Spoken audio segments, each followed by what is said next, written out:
Guys ಹೊಸದಾಗಿ delivery ಕೆಲಸಕ್ಕೆ ಸೇರ್ಕೊಳ್ಳೋದಕ್ಕೆ 500,000 joining fees ನ ಪೇ ಮಾಡಿ ಸಾಕಾಗಿದೆಯಾ? ಹಾಗಾದ್ರೆ ಈ ಒಂದು ಅಪ್ಲಿಕೇಶನ್ ಅಲ್ಲಿ ಆ ಚಿಂತೆ ಇಲ್ಲ. ಹೌದು ಗೈಸ್, ಈ ಒಂದು ಅಪ್ಲಿಕೇಶನ್ ಅಲ್ಲಿ ಒಂದೇ ₹1 ಕೂಡ ಜಾಯ್ನಿಂಗ್ ಫೀಸ್ ನ ಪೇ ಮಾಡೋ ಅವಶ್ಯಕತೆ ಇಲ್ಲ. ಬದಲಿಗೆ ಕಂಪನಿಯವರ ಕೆಲವೊಂದು ಸ್ಟೋರ್ ಗಳಲ್ಲಿ ನಮಗೆ ಜಾಯ್ನಿಂಗ್ ಬೋನಸ್ ನ ಕೊಡ್ತಾ ಇದ್ದಾರೆ. ಹಾಗಾದ್ರೆ ಬನ್ನಿ, ಆ ಅಪ್ಲಿಕೇಶನ್ ಯಾವ್ದು, ಯಾವ ತರ ಐಡಿ ಕ್ರಿಯೇಟ್ ಮಾಡಬೇಕು ಅಂತ ಈ ವಿಡಿಯೋದಲ್ಲಿ ತಿಳಿಸ್ಕೊಡ್ತೀನಿ. ನಿಮ್ಮ ಒಂದು ಮೊಬೈಲ್ ಅಲ್ಲಿ ಪ್ಲೇ ಸ್ಟೋರ್ ನ ಓಪನ್ ಮಾಡ್ಕೊಂಡು ಲೋಡ್ ಶೇರ್ ಅಪ್ಲಿಕೇಶನ್ ನ ಇನ್ಸ್ಟಾಲ್ ಮಾಡ್ಕೊಂಡು ಓಪನ್ ಮಾಡಿ. ಓಪನ್ ಮಾಡಿದ ನಂತರ ನೀವು ಲಾಗಿನ್ ಆಗಿ ಕೆಲಸ ಮಾಡುವಂತಹ 10 ಡಿಜಿಟ್ ಮೊಬೈಲ್ ನಂಬರ್ ಹಾಕಿ OTP ಹಾಕಿ ವೆರಿಫೈ ಮಾಡ್ಕೊಳ್ಳಿ.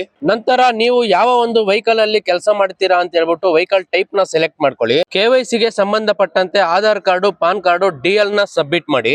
ನಂತರ ಅಮೆಜಾನ್ ನೌ ನ ಸೆಲೆಕ್ಟ್ ಮಾಡ್ಕೊಳ್ಳಿ. ನಿಮಗೆ ಯಾವ ಒಂದು ಸ್ಟೋರ್ ಹತ್ತಿರದಲ್ಲಿ ಇದೆಯೋ ಆ ಸ್ಟೋರ್ ನ ಸೆಲೆಕ್ಟ್ ಮಾಡ್ಕೊಳ್ಳಿ. ಫುಲ್ ಟೈಮ್ ಅಥವಾ ಪಾರ್ಟ್ ಟೈಮ್ ಸೆಲೆಕ್ಟ್ ಮಾಡ್ಕೊಂಡು ಸಬ್ಮಿಟ್ ಮಾಡಿ. ಗೈಸ್, ನೀವು ಸಬ್ಮಿಟ್ ಮಾಡಿರುವಂತಹ ಡಾಕ್ಯುಮೆಂಟ್ಸ್ ಕರೆಕ್ಟ್ ಆಗಿ ಇದ್ದಿದ್ದೇ ಆದಲ್ಲಿ ವಿತಿನ್ 24 ಅವರ್ಸ್ ಒಳಗಡೆ ನಿಮ್ಮ ID ಆಕ್ಟಿವೇಶನ್ ಆಗುತ್ತೆ. ನೆಕ್ಸ್ಟ್ ವಿಡಿಯೋದಲ್ಲಿ ಮತ್ತೆ ನಾನು ನಿಮ್ಗೆ ಸಿಗ್ತೀನಿ. ಅಲ್ಲಿವರೆಗೂ ಬಾಯ್.